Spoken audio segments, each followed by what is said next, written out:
May 30th, 2005. Aruba, a tropical island paradise. White sand beaches, crystal clear water, and a high school graduation trip that was supposed to celebrate the beginning of adulthood. But for one 18-year-old girl, it became the end. Her name was Natalee Holloway. She boarded a plane with classmates from Alabama. She never came home. This is Vault of True Crimes, and this is the story of Natalee Holloway. Natalee Holloway was 18 years old. She graduated with honors from Mountain Brook High School in Alabama. Smart, responsible, driven. She planned to attend the University of Alabama. Her mother, Beth Holloway, described her as independent but cautious. She was not reckless. This trip to Aruba was supervised. Chaperones were present. Dozens of students went. No one imagined it would turn into an international mystery. On May 29, 2005, Natalee and her classmates went to a popular nightclub called Carlos and Charlie's. Witnesses saw her dancing, laughing, talking to three local young men. One of them was 17-year-old Dutch student Johan van der Sloot. Security footage showed Natalee leaving the club around 1:30 a.m.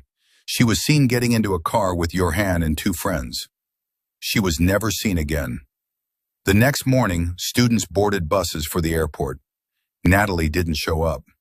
At first, friends assumed she overslept, but her passport was in her room. Her luggage was untouched. That's when panic set in.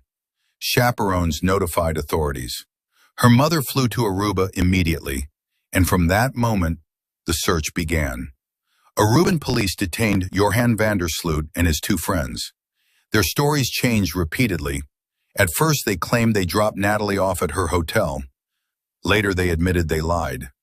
Then Johan said he left her alone on the beach. Then he changed that story too.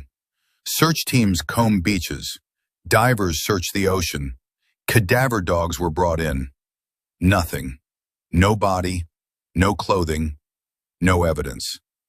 The island became the center of global media attention. Beth Holloway held press conferences. She demanded answers.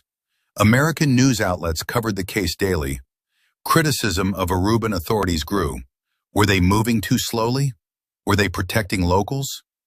Political tension rose between the U.S. and Aruba. But without physical evidence, charges couldn't stick.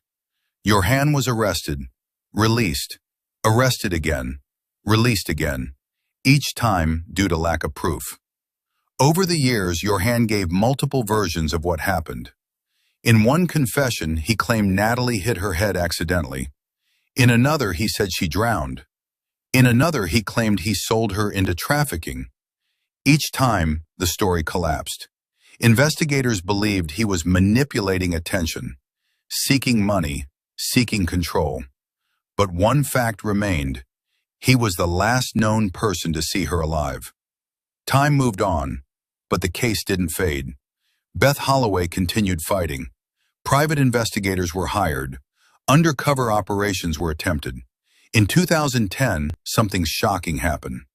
Johan van der Sloot murdered another young woman in Peru. Her name was Stephanie Flores. He was arrested, convicted, sentenced to prison in Peru. The murder occurred exactly 5 years after Natalee disappeared. Many saw it as confirmation of what they had long suspected. Years later, new developments emerged. In 2023, Johan van der Sloot was extradited to the United States on extortion charges related to Natalee's family. He admitted responsibility for her death. He claimed he killed her on the beach after she rejected his advances. But even then, he did not reveal where her body was. Natalee Holloway has never been found. Her case remains officially unsolved. Experts describe Johan as narcissistic, manipulative, attention-seeking, pathological liar. He inserted himself into media, changed stories for leverage. He thrived on chaos. And without a body, he maintained power over the narrative. That psychological dominance prolonged the family's pain. It changed how graduation trips were supervised. It changed how missing persons abroad are handled. It forced discussions about jurisdiction. and it reminded parents worldwide, paradise doesn't guarantee safety. Beth Holloway never stopped speaking, never stopped pushing, never stopped searching. For nearly 2 decades, the emotional endurance of a parent without closure is unimaginable. An 18-year-old girl, a tropical island, a night that should have ended in laughter. Instead, it became a mystery that spanned decades. Natalee Holloway never came home, and some questions may never be answered.